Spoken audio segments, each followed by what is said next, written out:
What I have here is one of the kits that we are carrying in our staff cars or our light duty vehicles. And it's a NARCAN kit. It's the same dosage that we carry in the drug boxes and the PD is now carrying in their cruisers. Before this year, this was only carried in our drug boxes and sealed away. It was used, but it was used in smaller dosages. This is a 2 milligram dosage, and that would handle almost any call that we were on. With the recent overdose epidemic and heroin epidemic that we've been experiencing throughout the region and unfortunately the country, we have found that just the 2 milligrams is not handling the fentanyl and the carfentanil that's being mixed with this drugs. The biggest problems with an opiate overdose is the reduced drive to breathe. Respirations can go all the way to 0, and this is what's leading to deaths. This is an opiate reversal drug. It can be given through the nasal passages using a device that we have here in this kit. That's what this kit is for, or through an IV, which is a more direct route that a paramedic can give. It's a fairly quick response. Seconds to minutes. If it's going to work, it is going to work fairly rapidly. Here in Tallmadge, over the last several months, we've given over 30 doses of NARCAN to slightly less number of patients. As I said, it's taking anywhere from 2 to 5 doses to combat some of the carfentanil and fentanyl that's being cut into the heroin that we've seen over the summer.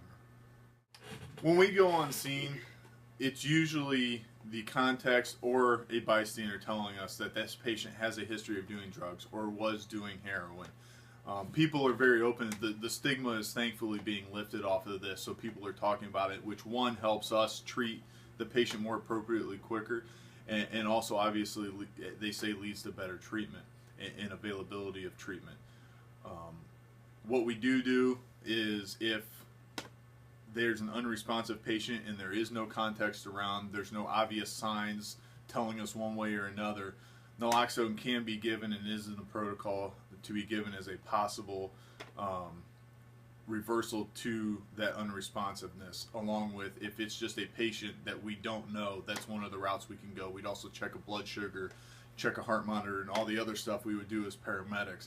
But it is a consideration, and obviously more so in the last several months as we've experienced the explosion in heroin overdoses throughout the county and region.